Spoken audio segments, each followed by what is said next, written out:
ஆரம்பிங்க. பூஜை பண்ணிடலாம். ஆனா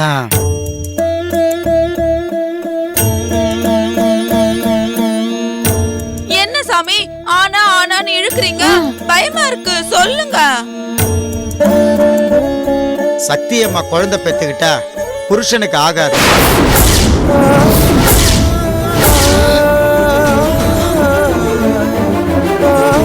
ஐயோ பொன்னுரங்கோ,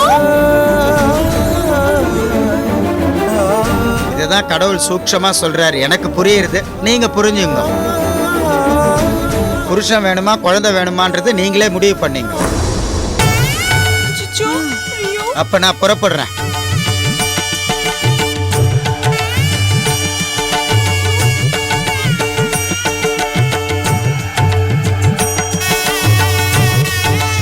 அத்தை, நான் ஒரு முடிவுக்கு வந்துட்டேன். என்ன முடிவுக்கு வந்திருக்க? எனக்கு பொன்னுரங்கம் மாமா வேணும். குழந்தை இல்லாம கூட என்னால வாழ்ந்துட முடியும். ஆனா மாமா இல்லாம என்னால வாழ முடியாது. சக்தி, குழந்தை இல்லாம எப்படி இந்த வம்சம் தலைக்கும்? நீ நானும் மட்டும் வாழ்ந்து முடிச்சிட்டா போதுமா சக்தி? இந்த குடும்பத்துக்கு சந்ததி வேணாமா? நமக்கு பின்னாடி இந்த பரம்பரை வளர வேணாமா? நான் இல்லைன்னா என்ன சக்தி? எனக்கும் உனக்கும் பிறக்கிற இந்த குழந்தை அது வளர்ந்து அதுக்கு ஒரு கண்ணாலத்தை பண்ணி அது ஒரு குழந்தைய பத்து இப்படி வாழையடி வாழையா இந்த வம்சம் தொடர வேணாமா? சொல்லு சக்தி, எனக்காக இந்த வம்சம் விருத்தியாகிறத நீ தடுக்க போறியா? சொல்லு சக்தி, நீ தடுக்க போறியா? சக்தி, என்னைய பத்தி கவலைப்படாத. என்னைக்காவது ஒரு நாள் நான் போய் தானே ஆகணும். இந்த வம்சத்தை நீதான் காப்பாத்தணும் சக்தி. இந்த வம்சம் தலைக்கணும். இல்ல மாமா, உங்களை எழுந்து இந்த வம்சம் வளர்றதுல எனக்கு இஷ்டம் இல்ல. ஏதாவது ஒரு குழந்தைய தத்து கூட எடுத்துக்கலாம், அதுல எதுவும் தப்பு இல்ல. என் வயத்துல வளர்ற கர்ப்பம் அது உங்களுக்கு ஆபத்தா இருக்குன்னா அந்த கருவை நான் இழக்கிறதுல தவறே இல்ல. சக்தி, நீங்க எனக்கு இருந்தா போதும். எனக்கு இந்த குழந்தை இல்லைன்னா அடுத்த குழந்தை பெத்துக்கலாம். என்ன பேசுற? நான் இப்ப ஹாஸ்பிட்டல் போறேன், என்னை யாரும் தடுக்காதீங்க. சக்தி, நான் சொல்றத கேளுமா? வேண்டாமா? சொல்றத கேளுமா? இல்ல அத்தை, நான் இப்பவே ஹாஸ்பிட்டல் போறேன்.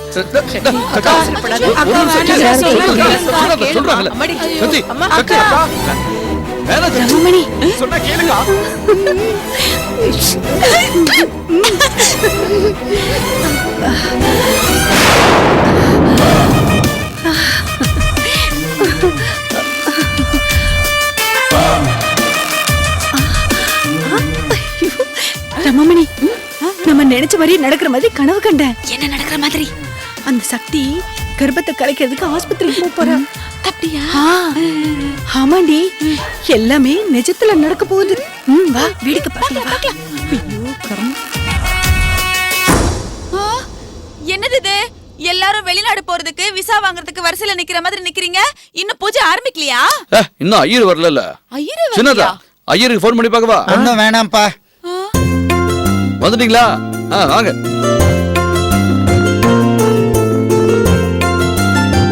எல்லாருக்கும் நமஸ்காரம். தாமதத்துக்கு மன்னிக்கணும். பூஜையை ஆரம்பிச்சிருங்க. பேச ஆரம்பிச்சிடுறேன். ஓம் கணானாஹம் த்வா கணபதிகம் நமாமஹ கவிம் கவீனாம் உபஸ்ரவஸ்ரவம் ஹேட்டராஜம் பிரம்மணாம் பிரம்மணஸ்பதான சர்வநோதவஸ்ரேத்சாதனம் சர்வமங்கலமாங்கல்யே சிவே சர்வார்த்தசாதிகே ஸ்ரீயே த்ரயம்பிகே கௌரி நமோஸ்தே யாதேவி சர்வபூதேஷு லக்ஷ்மீ ரூபேண சம்ஸ்திதா நமதஸ்ஸை நமதஸ்ஸை நமதஸ்ஸை நமோ நமः. தெரிய தண்ணில நினைச்சு விளக்கு எரியுது. குத்து விளக்கு ஜெகஜோதியா எரியுது. ரமாமணி, என்னடி இது? இந்த குடும்பமே வருங்காலத்துல பிரகாசமா ஒளி வீச போறது. சாமி, சக்திக்கு சிசு நல்லபடியா வளர்ந்து இந்த பரம்பரை விழுது விட்டு ஆலமரமா தழைக்கணும். சக்திதே இந்த வம்சத்தை தொடங்கி வைக்கணும். காலாகாலத்துக்கு அது நீடிச்சு நிலைய நிக்கணும்.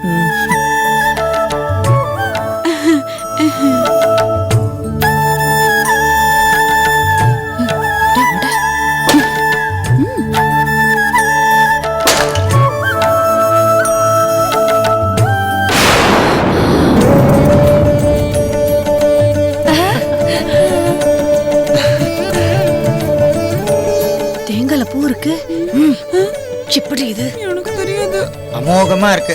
முதல் தேங்காவே நன்னா பூவோட செழிச்சு இருக்கு.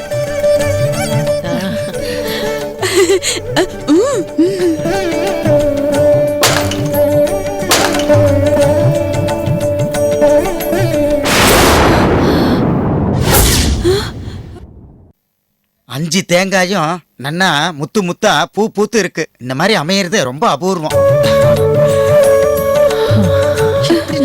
என் வாழ்க்கையில எத்தனையோ ஆத்துக்கு பூஜைக்கு போயிருக்கேன். இந்த மாதிரி நல்லபடியா அமையறது இந்த ஆத்துல தான் பாக்குறேன். ஓம் ஜோதவேத பரிஷர்காணி விஸ்வாநாவே வசந்தம் கருதாதக்னே பாலம் நல்லா இருக்கு. ஜலந்திம் வைரோஜனிம் கர்மபலே ஸ்தட்டாம் துர்காம் தேவீகம் சரணமகம் பிரபத்தே சதுரசதுரசே நமः. தேவதாபியோ நமः, குலதேவதாபியோ நமः, குடும்ப தேவதாபியோ நமः, பாரம்பரிய தேவதாபியோ நமः. லட்சுமிகரமா இருக்கு. எல்லாமே பேஷா, ஒரு குறையும் இல்லாம மனசுக்கே ரொம்ப திருப்தியா இருக்கு. எல்லாமே நல்லா இருக்கே. எப்படி இது? ஓம் சர்வமங்கல மாங்கல்யே சிவே சர்வார்த்த சாதிகே சரண்யே த்ரயம்பிகே கௌரி நாராஜனி நமோஸ்துதே. இரண்யவாத்ரம் மதோ பூர்ணம் ததாதே மதவ்யாசானேதே ஏகதாத் பிரம்மண உபகரதே இமாம் ஜனதாகும் சங்கிரண்ணானேதே द्वादशारत्नैरसना भवते द्वादशमासा संवत्सराः संवत्सरमेवावरुन्धै मौञ्जी भवते ओड्वै वृद्धाः ओड्यमेवावरुन्धै नक्षत्रं भवते. என்னடி எல்லாமே மாறி இருக்கு. அப்புறம் பேசிக்கலாம். முருகா मध्यै सर्वाभीष्ट प्रसाद बल सिद्धिरस्तु महतैश्वर्यापि विद्धिरस्तु धनं धान्यं वशं भगवत्र लाभं सदसंवत्सरं दीर्घमायुः रोजनो रोजमान शोभन शोभमान कल्याणः.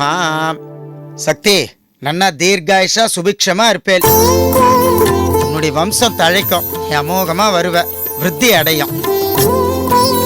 சாமி நல்ல அருள்வாக்கா.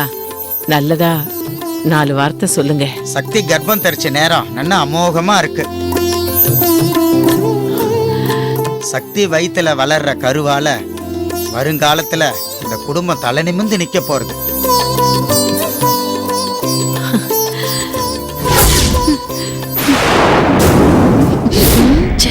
பூஜை நல்லபடியா நடந்துருச்சு. இந்த குழந்தையோட வருகையால சுத்தி நிக்கிற தீயவாலாம் துண்டக்கான துணியானு ஓடியே போயிடுவா பாருங்க. ஓடுற மாதிரி தெரியலையே. அது மட்டும் இல்ல, இந்த தகப்பனோட ஆயுச 100 வருஷம் காப்பாத்த போறது.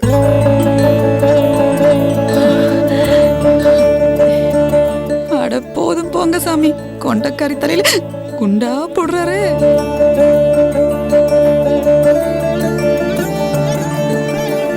நானும் எத்தனையோ ஆத்துல பூஜை பண்ணியிருக்கேன். சக்தி அம்மாவுக்கு அமைஞ்ச மாதிரி வேற யாருக்கும் அமைஞ்சதில்லை. சக்தி வயித்துல வளருது பொக்கிஷமா. பத்திரமா பாத்துங்க. எல்லாரும் க்ஷேமமா இருப்பேன். நான் வரேன். ஒரு நிமிஷம் இருங்க சாமி. மாமா அதை எடுத்துட்டு வந்து கொடுங்க. மறந்து போயிட்டேன். இந்தா வந்துட்டேன்.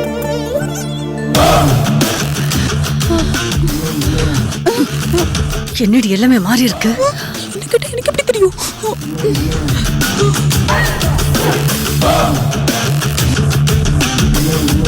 சக்தி இந்தாங்க சார். ரொம்ப சந்தோஷம். இந்த பூஜை நல்லபடியா முடிஞ்சது. உங்க வம்சம் நல்லபடியா தழுத்தி வளரணும்னு பகவானை வேண்டிக்கிறேன்.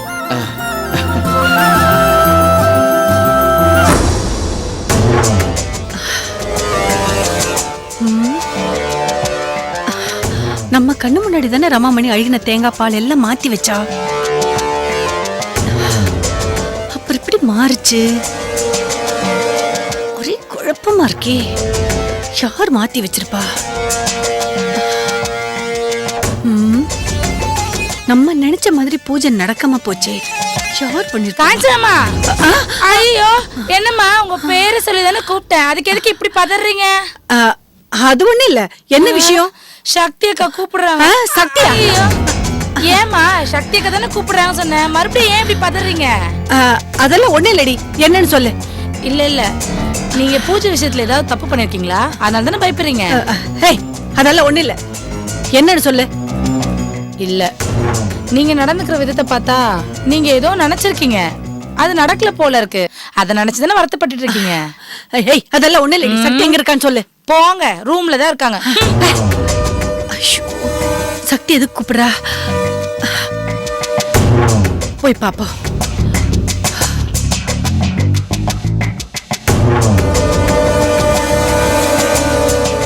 சக்தி,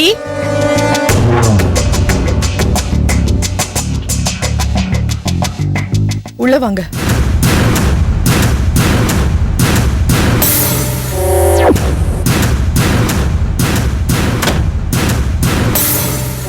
உள்ள வாங்க.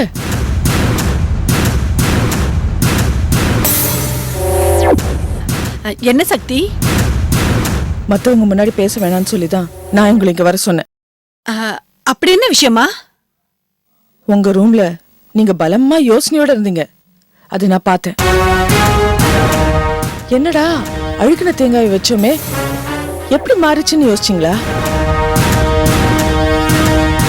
ரொம்ப யோசிக்காதீங்க சித்தி, மூளை வலிக்க போகுது. எல்லாத்தையும் நான் தான் மாத்தி வச்சேன். ஏன் இவ்ளோ அதிர்ச்சி ஆயிட்டீங்க? நீங்க ரமாமணிய மிரட்டி மாத்தி வைக்க சொன்னத ரமாமணிய வந்து என்கிட்ட சொல்லிட்டா. அடி பாவி, ரமாமணி கவுத்துட்டாளே. நேத்தி வந்து உங்ககிட்டயே ரமாமணி இவ்ளோ விசுவாசமா இருந்தா, பல வருஷமா ஏன் கூடயே இருக்கிற ரமாமணிக்கு உங்களை விட என்கிட்ட தான் விசுவாசம் ஜாஸ்தியா இருக்கும். ஏன் சித்தி, ஏன் எதுக்கு உங்களுக்கு இப்படி ஒரு கெட்ட புத்தி? நான் யாரு? நானும் உங்க மக தானே. ஏன் இப்படி பண்ணீங்க? நீங்க போய் இப்படிலாம் நடந்துப்பீங்கன்னு நான் கொஞ்சம் கூட எதிர்பார்க்கல. சொல்லுங்க, எதுக்கு இப்படி பூஜையில குழப்பத்தை ஏற்படுத்த நினைச்சீங்க? சக்தி, அது வந்து மெடிக்கல் ரிப்போர்ட்ல உனக்கு குழந்தை பிறந்தா உயிருக்கு ஆபத்துன்னு ரிசல்ட் இருந்துச்சுல்ல, அதனாலதாம்மா அந்த மாதிரி பண்ணிட்டேன். சக்தி, உனக்கு குழந்தை வேண்டான்னு சொன்னா நீ கேட்க மாட்ட இல்லையா?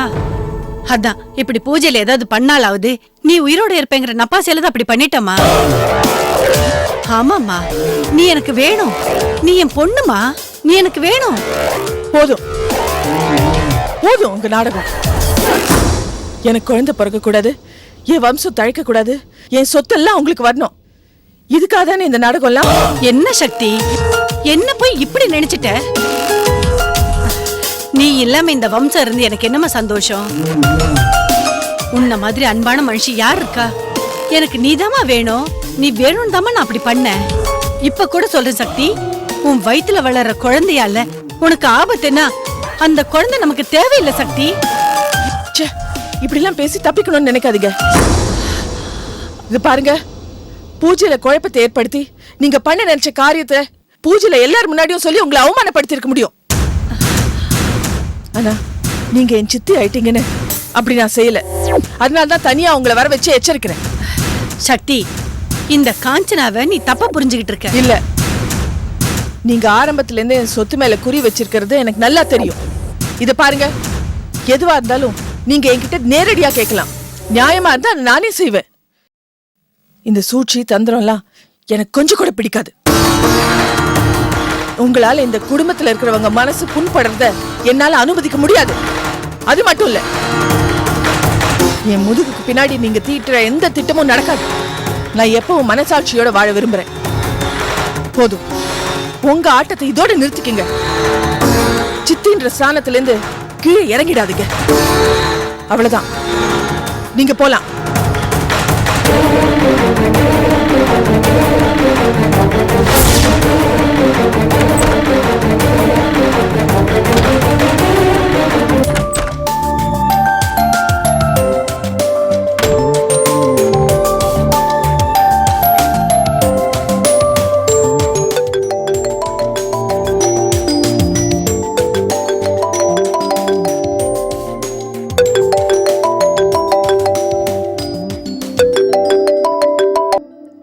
ஹலோ, மதன் தான் பேசுறேன். சொல்லுங்க வக்கீல் சார். மதன் சார், நாளைக்கு மறுநாள் லாஸ்ட் ஹியரிங் ஞாபகம் இருக்கா? அது எப்படி சார் ஞாபகம் இல்லாம போகும்? நல்ல ஞாபகம் இருக்கு. இதுல கண்டிப்பா சாதகமா நம்ம பக்கம் தான் தீர்ப்பு வரணும். கவுன்சிலிங்ல டைவர்ஸுக்கு ஆதரவா உங்க வைஃப் பூமிகா சொல்லிருக்காங்க. அதே தான் இந்த லாஸ்ட் ஹியரிங்லயும் அவங்க சொல்லணும். அதுதான் முடிவு. அதை பேஸ் பண்ணி தான் தீர்ப்பு வரும். உங்க மனைவி மட்டும் மாத்தி சொல்லாம இருக்கணும். அதை நீங்க பாத்துக்கங்க. அவ மாத்தி எல்லாம் சொல்ல மாட்டா. நாம என்ன சொல்றோமோ அதையே தான் சொல்லுவா. அது மட்டும் இல்ல, என் பேச்ச மீறி எதுவுமே பண்ண மாட்டா. நான் சொல்ற பேச்ச அவ தட்டவே மாட்டா. அப்போ ஓகே, நாளை மறுநாள் நீங்க அவங்கள கோர்ட்டுக்கு கூட்டிட்டு வந்துருங்க. மத்ததை நான் பாத்துக்கிறேன். Okay sir. Good night sir. Yeah, good night, by.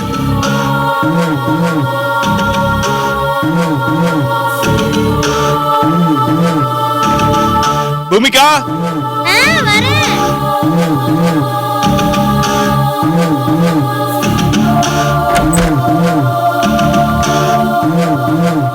கூப்பிட்டீங்களா மச்சான்? வா உட்கார். என்ன மச்சான்? அது நம்ம டைவர்ஸ் விஷயமா வக்கீல் இப்பதான் ஃபோன் பண்ணாரு. நாளைக்கு காலையில கோர்ட்ல நம்ம 2 பேரோட முடிவையும் கடைசியா கேட்பாங்களாம். நம்ம 2 பேரும் ஒரே மாதிரி பதில் சொன்னா டைவர்ஸ் கிடைச்சிருமா? நீ ஏற்கனவே சொன்ன மாதிரியே சொல்லிடு, நமக்கு டைவர்ஸ் கிடைச்சிரும். அதுக்கப்புறம் நீ எப்பவும் போல என் கூடவே இருக்கலாம்.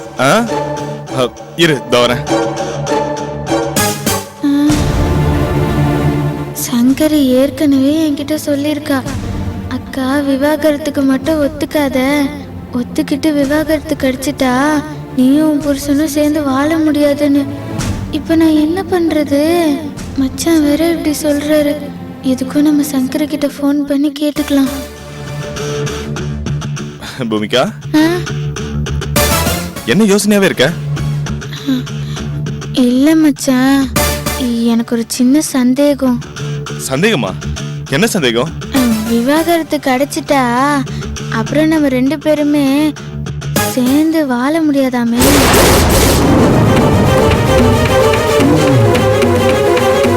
என்ன மச்சான் சொல்லுங்க, நம்ம சேர்ந்து வாழ முடியாதாமே?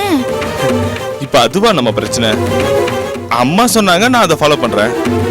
நீயும் இதுக்கு ஒத்துழைக்கணும். அப்படி ஒத்துழைக்கலனா உன்னையும் என்னையும் பிரிக்கிறதுக்கு அம்மா வேற ஏதாவது யோசனை பண்ணுவாங்க. அதுக்கு இல்ல மச்சான், விவாகரத்து ஆன உடனே நீங்களும் உங்க அம்மா பக்கம் சேர்ந்துட்டு என்ன பண்றது பூமிகா? விவாகரத்து தான் ஆயிருச்சே, நீ இனிமே வீட்டுல இருக்க கூடாதுன்னு அம்மா சொல்றாங்க, அத கேளு அப்படின்னு சொன்னீங்கன்னா நான் என்ன மச்சான் பண்றது?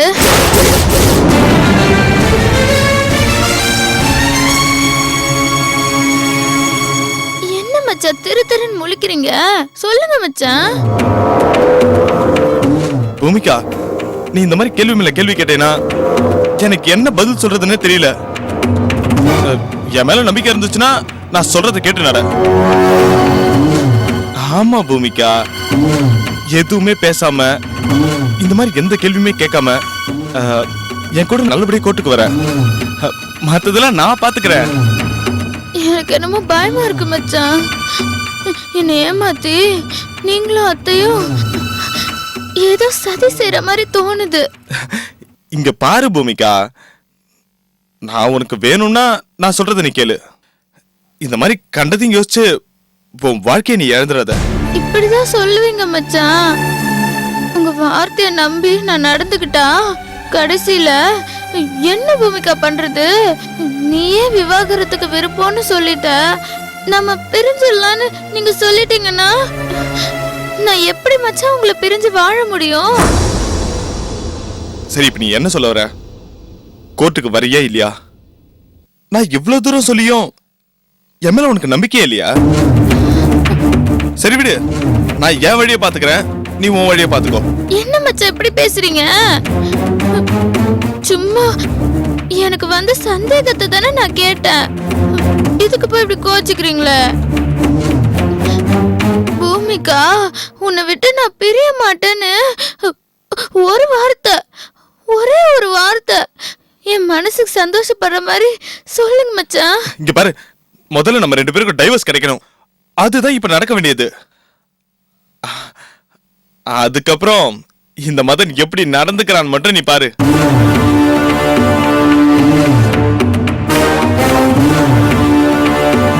என்ன யோசிக்கிற?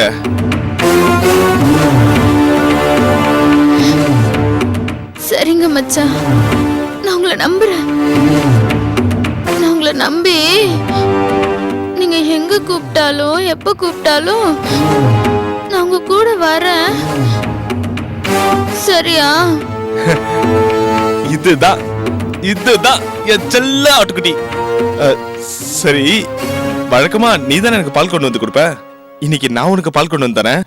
அதை குடிச்சிட்டு நீ இங்கே தூங்கு. இங்கே வரேன்.